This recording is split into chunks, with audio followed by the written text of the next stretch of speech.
has been a long time coming because the Revival Drive is one of my favorite pedals that I own. And in fact, it might be my Desert Island pedal. If I could only take one pedal with me, it might be the Revival Drive. The biggest thing you need to know is everyone else is completely wrong about the Revival Drive. And its only sin, the only sin it has, is that it's kind of hard to use. A lot of knobs, a lot of words, a lot of switches. There's other knobs, there's dip switches on the back. I can see how it's intimidating. So I'm going to show you how great a pedal it is. Right now we're going through power amp mode, which means like that is acting as the preamp, and we're adding an IR and post in Logic. So what is the Revival Drive? The Revival Drive is a dual channel overdrive pedal that also can do a million other things. It is completely analog and has a modeled analog not modeled like digitally, but analog. They used resistors and caps and all sorts of stuff on the inside to model the preamp stage, the tone stack, the push-pull stage, the power amp stage, and the way all of those stages interact with each other. So the way they model analog, they model how sag would occur on a valve rectifier. They model how a bright cap would interact with the preamp stage. All sorts of crazy stuff. The manual is the first like 10 pages are only words. So that's how in-depth this is. If you don't like to read, or if it's hard to read for you because you have low attention span due to the internet, I can see why this pedal would be intimidating to you. But I'm here to show you, like, you will like this pedal. In fact, you may love this pedal. I'm gonna assume you're just like me and that you don't know what you're doing, just like me. And I'm gonna show you how to use this pedal just like me, okay? Okay, we're gonna look at the gray knobs here. Volume is gain, right? Volume, this is acting like a non-master volume amp. You have to think of it that way. And if you've ever played a non-master volume amp, it's a way different experience because you have to craft this intense amount of decibels with like the tone you're chasing after. And it's kind of a fun dance between you and your eardrums and your drummer who's trying to play over you. At zero, it's zero, obviously. Volume low.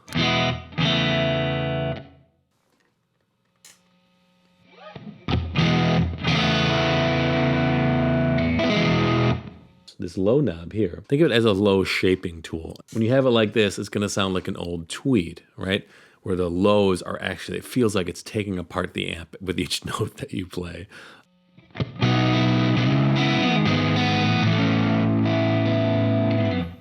All the way down, think of it now reacting like a Marshall super lead, where it's a tight response and there's not a lot of lows in the gain. Use lows at zero. So yeah, it's kind of like a low EQ, but it's really more like how would the amp behave? Is it an amp that has tons of lows in the distortion? Think of it more that way. Now the presence knob in the middle, that's like on a Marshall with presence at zero.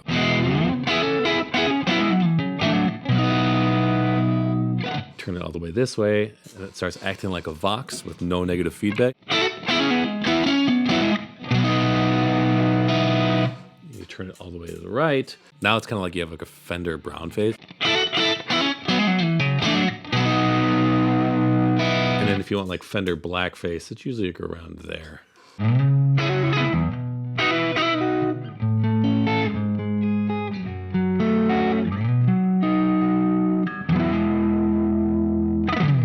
Very subtle differences. So the ghost notes is something that occurs when you have like old tubes. You'll hear, and I'll turn it up so you can hear it.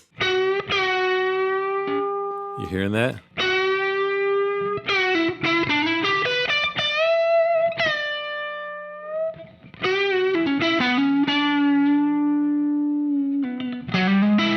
You can hear those like undertones there. And on the valve side, turning up the ghost notes actually turns up the compression too, so you have more sag. It's cool, like the way an old tube amp would sound. Now it's already pretty tricky, right? You already have a lot of options there, but now you get to the switches part. Let's just start with the EQ, the ReAmp EQ. So all the way to the left here is power amp. That means it's a flat response. It's intended to go straight into like a power amp or straight into a DAW and add an IR later, right? But let me go to EQ1. This is if you're going into a Fender. Right, it's removing all that high end. It's like a low pass filter. So that going into a Fender is great. When I play through my Blues Junior, that's what I do. And then this EQ2 If you're playing into like a Marshall or like a darker sounding Vox.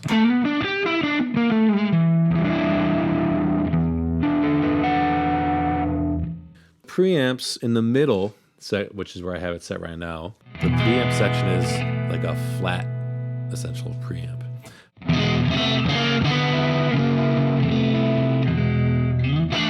But if you switch it to Great Britain side, it's modeled like a Marshall. It removes a lot of that lows, tightens it up. And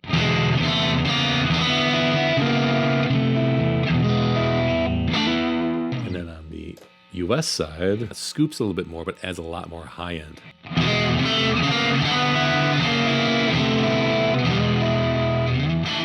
On the Great Britain side, the bright caps are modeled after like a Marshall bright cap, which actually is more like a high gain tone shaping thing. And it adds gain actually, and then the volume adds low. Like there's already tons of gain at 12 o'clock. More low end, and then all the way up. Tons of low end, right? Whereas on the US side, it's modeled after like a Fender Twin, you'll hear this immediately.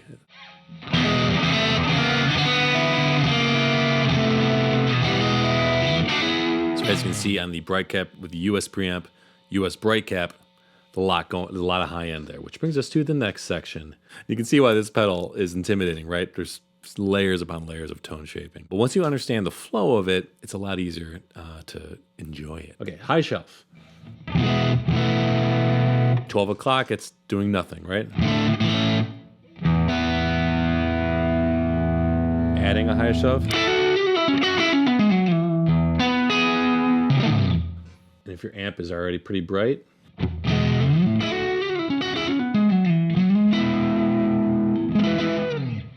let's bring it back to the US preamp and US bright cap.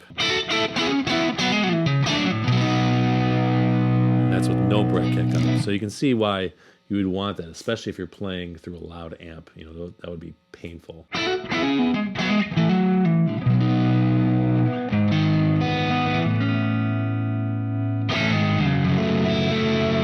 And you can use those two interacting with each other, you know, to kind of build a unique tone.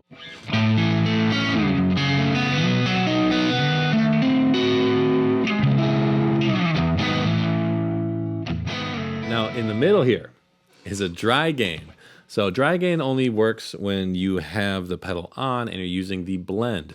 So this blend obviously will blend in your signal and remove some of the overdrive signal. But a lot of times when you have a blend pedal, the blend's weird. It's like it doesn't quite blend in a linear way. It's like there's a lot of signal, then there's no signal. The Revival Drive compensates for this by adding a dry gain. So it boosts the amount of guitar signal coming into the pedal. So it's a more even and linear way to like blend. Let me stop talking about it and I'll just show you. Dry gain turned all the way counterclockwise and blend at 0. Okay, so no overdrive signal. I'm just turning the dry signal now. And listen how much that... there's something that user Slide Guitarist has talked about a lot in his comments. I don't know if you read it, but he's always got really insightful comments. Using the blend knob allows so many different like halfway tones, which are really, really cool. So right now I have blend at 0. So technically there's no overdrive coming through. Not true. This is something you need to learn. All the preamp parameters still apply. So listen to it.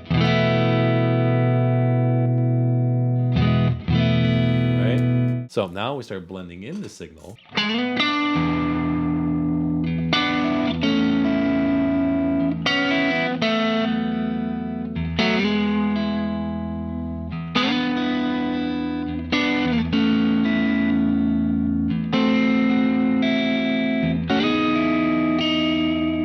Cool tone, right? That's like...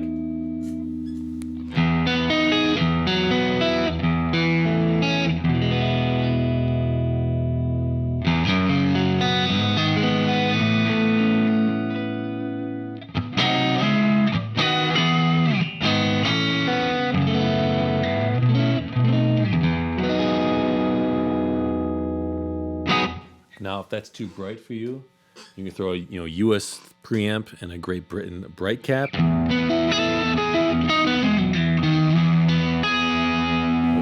versa.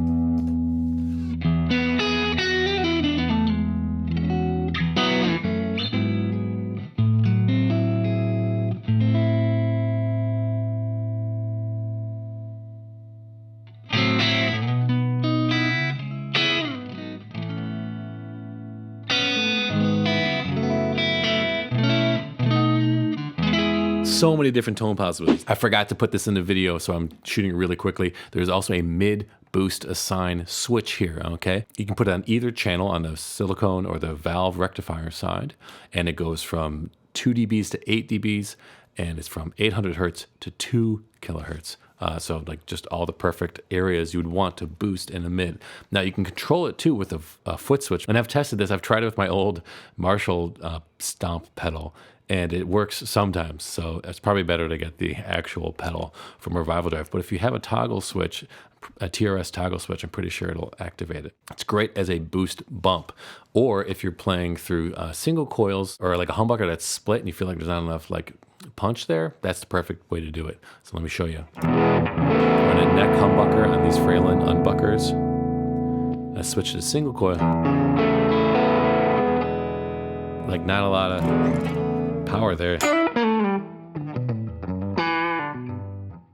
Sounds great, but I'd like to add some more. This is everything at 12 o'clock.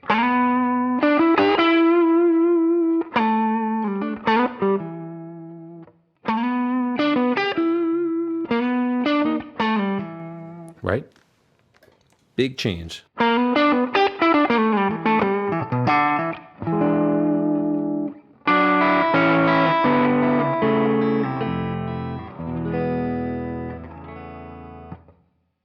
All the way up.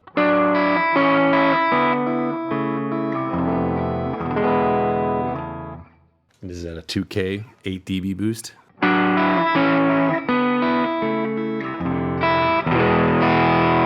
That's a lot, right? With the boost off. Huge difference.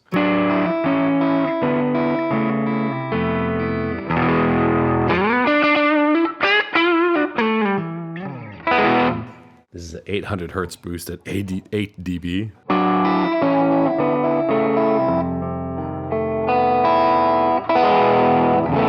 There's cool things you can do with the EQ shaping here, right? These are where I think mid boost sounds great on a single coil.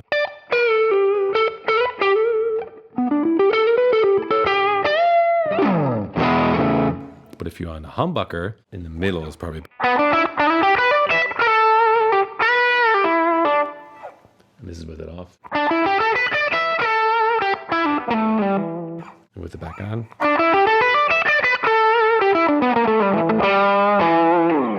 All right, just adds that.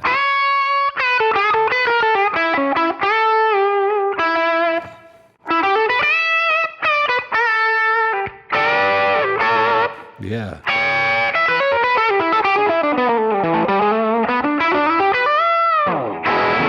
Okay, back to the video. Before we go to the valve side, one more cool thing I gotta show you. The dip switch is on the back. Dip switch number 3 affects the cycle hum in the background for the ghost notes.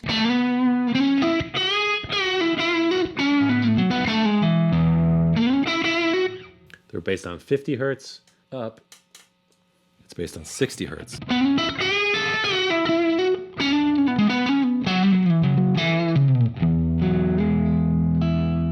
Middle dip switch makes it so there's 2 silicon channels.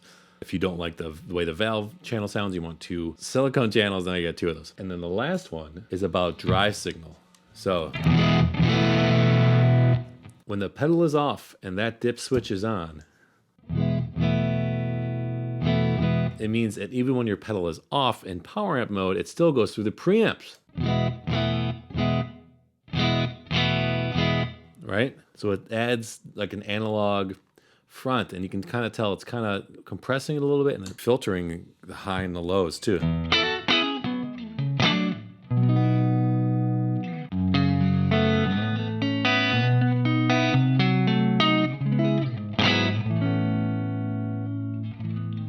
Right now, we're going into the Iridium round channel, but we're going through the preamp architecture from the Revival Drive. So it's like a...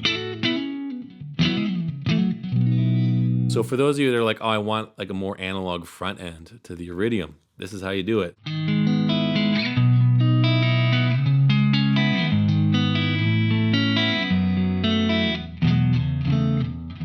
So many cool things, right?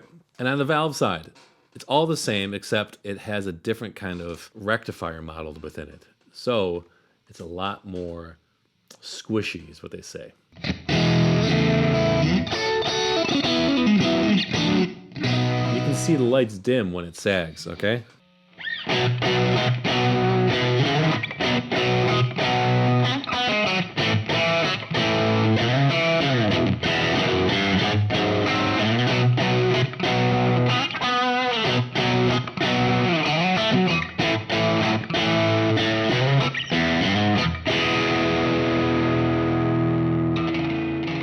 I remember when I went out to all the YouTubers, I bet you they were like, holy cow, sounds great, but a little overwhelming. What is going on with this pedal? And I finally am understanding it. And I'm finally realizing how powerful of a tool it is. I mean, it always sounded great, but now I'm realizing how much more it can do. More. You know, I'm big on more. Alex, I just bought it, but I don't know what to do. Fear not, my friend. I'll tell you what to do. Just go to the first setting that they tell you, and it's going to sound great. Here, it's called Manic Depression. Jimmy's Marshall of Choice JTM 45 100.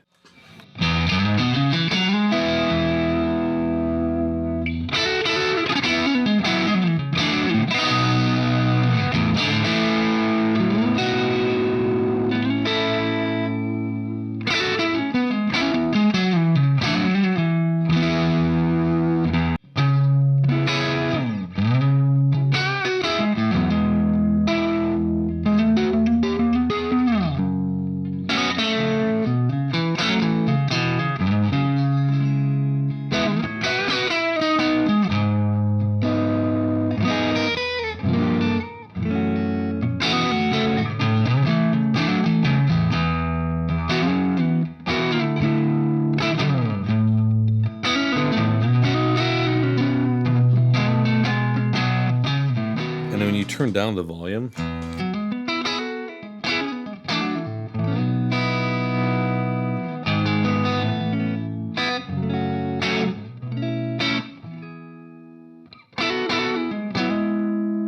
add a vibe in front, right?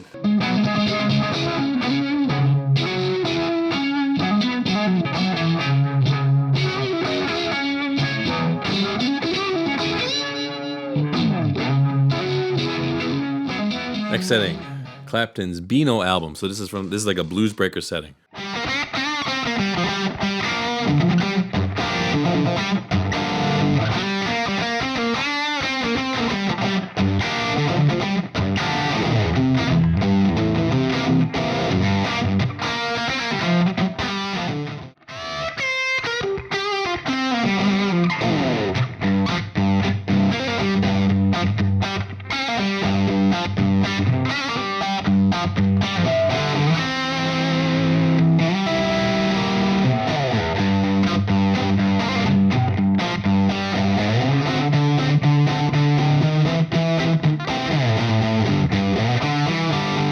This is a great, like if you have a Les Paul,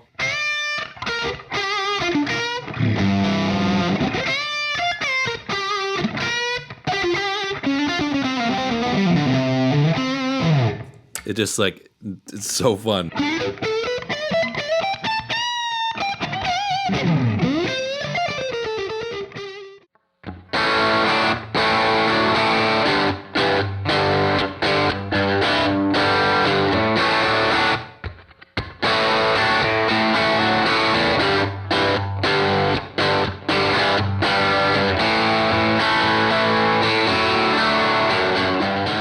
Yeah, dude. And then you put a comp in front.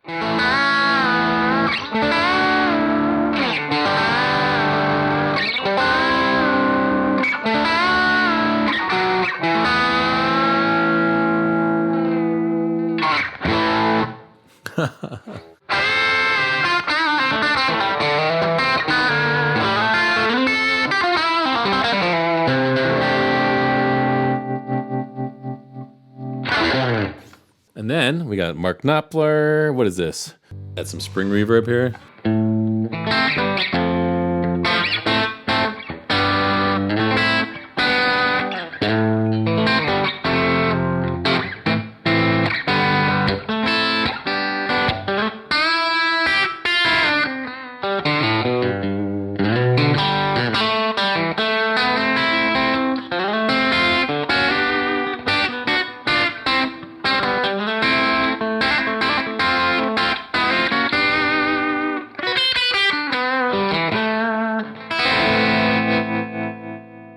Ooh, AC30 style.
Okay, this is modeled after Dwayne Allman's Brown Super.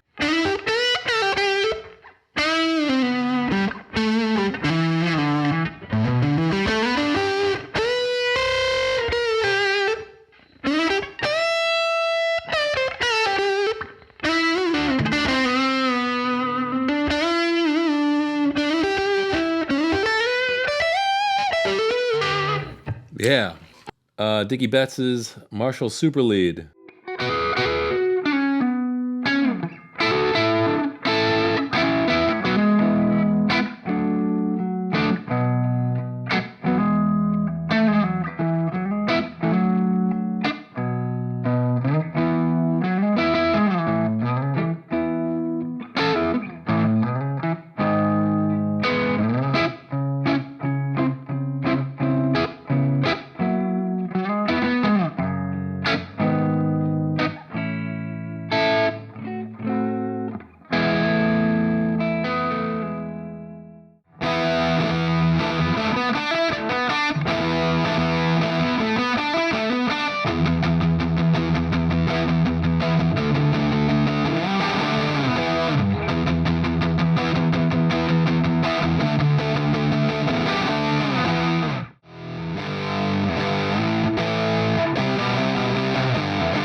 Start with these presets. These presets have a lot of great tones and great starting points on classic amps. And the second thing you need to do is get good IRs. Like, these things are only as good, these sounds are only as good as the IRs in your DAW or in your cab amp or wherever you're storing them. If you want to know more about great IRs, here's a playlist of all the York Audio IRs that I've used and I love.